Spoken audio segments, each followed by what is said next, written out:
If you want to be happy in a relationship, if you want to build a successful relationship with your partner, communication is the most important element. And if you're dating someone avoidant, it's important to adapt your communication to their style. In this video, as a former avoidant and as a relationship therapist, I will spend some time to explain the do's and the don'ts of communication when you are with a dismissive avoidant. Jingle. igetmyexback.com. Everyone deserves a second chance. The do's of effective communication if you date someone avoidant. First of all, you need to understand and respect their need for space and autonomy. If they don't want to speak right now, it's not because they reject you, it's just because they have this need for autonomy, for independence.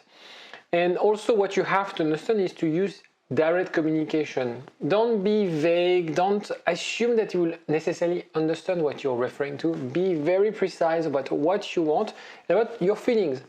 Don't assume, don't think that because you're anxious or because you're secure and they're avoidant, you can't express your needs, you can't express your emotions. You have to be direct, and we'll give you some examples right after. Also encourage open dialogue, non-invasive questions. Very often we want to know what's going on in your mind. My wife tells me that's what's going on in your mind. And when you approach communication with an avoidant this way, they will perceive it as invasive. They will be very defensive and they won't open up. Also recognize and validate their feelings and perspective. It's all about perception. Understanding your partner's point of view, your partner's background. That's how you build communication. Communication is the outcome of understanding and being empathetic with your partner. And last but not least, be patient and consistent, because the way you will build trust is day after day, slowly increasing intimacy and building trust with your partner. So some examples. Instead of saying, we need to talk, which is the worst thing you can say to an avoidant, you say, I've been feeling a bit, and you put, how are you feel? Disconnected lately, for example? Could we find some time to chat about our days?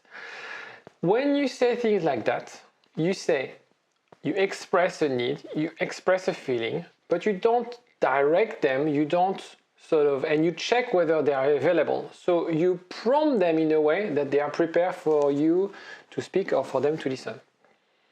But you're not saying like, we need to talk right now, and I need to express, and you're probably the reason I'm mad at you. So it's very important to use those things.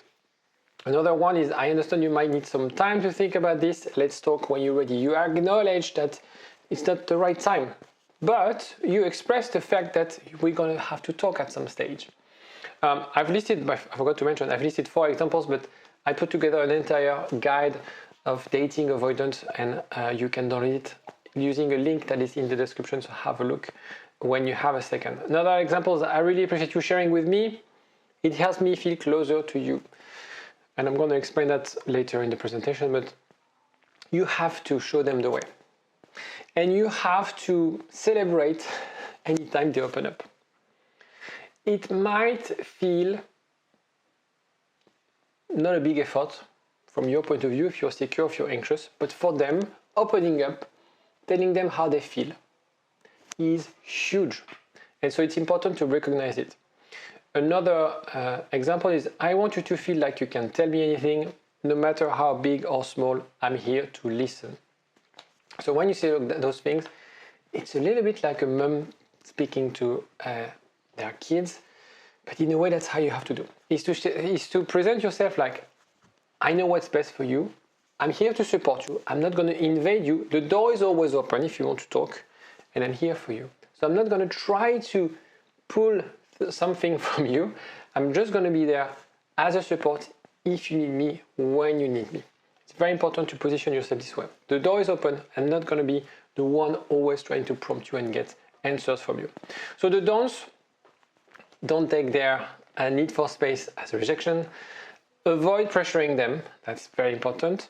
And very often we feel frustrated, he doesn't open up, he doesn't say and we feel frustrated, and then we sort of prompt and pressure them.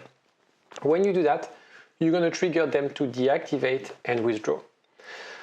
Understand that you should not ignore or minimize their preference for independence.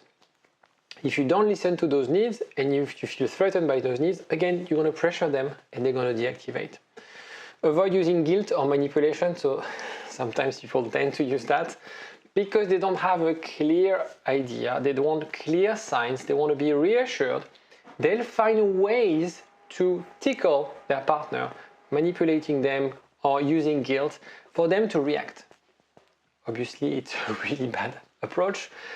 You should know that using guilt or manipulation is not the right way to communicate. So in this video, I want you to understand that it's about being smart. And again, it's something I will discuss after. And also, last but not least, don't expect them to change overnight.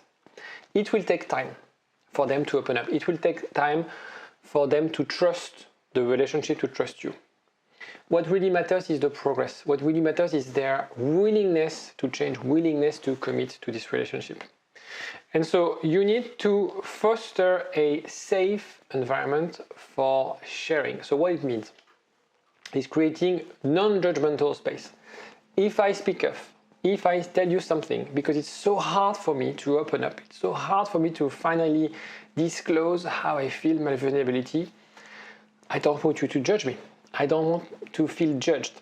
Because remember, those mechanisms, the reason it's so hard for them to open up is because when they were children, when they were little, anytime they would disclose, anytime they would speak up, their parents will minimize, will dismiss, will make fun of them, for example. And this is why it's so hard for them to open up. So it's about offering reassurance, support, and understanding. And as I said before, don't dismiss their contributions or effort to communicate.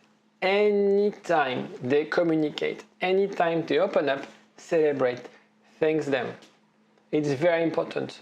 They need to understand that this is the right way to discuss, this is the right way to communicate. By saying this, I recognize that in a way you treat them as kids, but that's what you have to do. You have to educate them, you have to teach them in a way how to communicate properly. And this is why I mentioned that it's a child-parent image. Remember this, whenever your partner is doing a good effort, is doing something that goes in the right direction, celebrate and tell them, it's great, continue, well done, you're a good boy. It's important to encourage emotional connection, and the way you do it is by sharing your own vulnerabilities, your fears, showing them the way again, being a role model. If your partner loves you, if your partner cares about you, he won't judge you, but perhaps initially he will judge you, but the more you do that, the more they feel comfortable with the idea of disclosing those things, disclosing vulnerability. As I said, recognize and appreciate their efforts. Don't overwhelm them with emotional demands. It will take time for them to be able to express and process your emotions. It's something they are not used to do. They have to learn it, and it's going to take a bit of time. But your relationship is the perfect way for them to learn this. And another element is you shouldn't push for intimacy where they're not comfortable with. So it's about understanding when they're ready. There will always be times for them to be ready to open up, to be close to you, to be intimate. Sometimes they're not available, and over time that will evolve and change. Of course, boundaries are extremely important, and you have to respect their boundaries and communicate yours. Very often, some of my clients, they forget about their own boundaries. They forget about what they want. They forget about what they don't want. So understand this and really set strict boundaries, things that are not negotiable for you.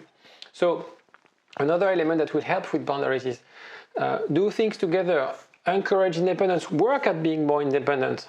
This way they won't feel pressure, they won't feel that you depend entirely on them. So don't sacrifice your own needs in order to get closer, that's very important. And remember, if you have an anxious attachment style, there's always this element, this fear that they're gonna leave, this fear of losing them. And as we want to do everything in our power to get them close to us, we forget about our needs, we forget about what we want. So ask yourself the question, what do you want? What's the ideal relationship? what are the things I wouldn't accept in a partner, and see how far you are, and have a honest conversation with yourself, whether you're willing to compromise on those things just for the sake of being with this person. Dating someone avoidant is not a mistake. Dating someone who cannot meet your needs is a mistake. And so it's very different. There's an element of, yeah, maybe you need to work at being more secure, at communicating differently with your partner. But equally, it's important for you to know where to stop. And again, if it's confusing, if you have any question on that, let me know, and I'm more than happy to have a chat with you. There should be a link if you want to have a call with me somewhere in the description. Now, conflict is also very important. If you manage conflicts well, you eradicate most of the problems in relationships. And so when you consider conflict, it's about how you can approach it with calmness, being solution focused. Let's find out a solution together rather than it's me against you. And what I want you to remember is we tend to activate our chimp brain, our reactive, our fight or flight response when we fight with someone. I want you to shift from this chimp brain to the rational brain, the one who knows about attachment theory, the one who knows that your partner is not perfect, the one who knows that you have insecurities and that they have insecurities. When you shift, and of course there's an element of high emotions transitioning to something more calm, and this is why it's important to take a break when emotions are high, because usually when we are high on the emotions, this is where we make mistakes, this is when we say things we regret. Don't resort in blame or criticism, but it's true regardless of your attachment style.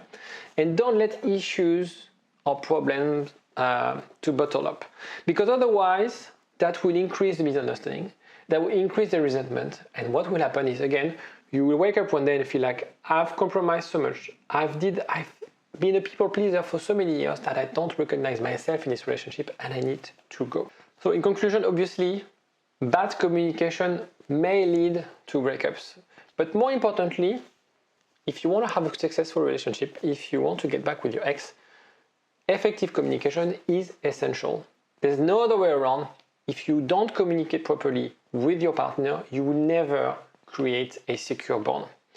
And it's important in that context to understand your insecurities and their insecurities. Communication is just a manifestation of our insecurities. The reason people have a hard time communicating is because they don't understand each other. So if you know about their attachment, if you know about your attachment, you'll be able to communicate more effectively. And in a way, it's about being smart, using the rational part of your brain. Very often people think, we're in love and it's going to work it out. It's going to go with the flow and we'll see. No. That's not how it works. Be rational, be smart, be proactive. This is how you will communicate and navigate the relationship better together. So don't trust your gut, listen to your brain, and if you have any other questions, don't hesitate to reach out. Take care.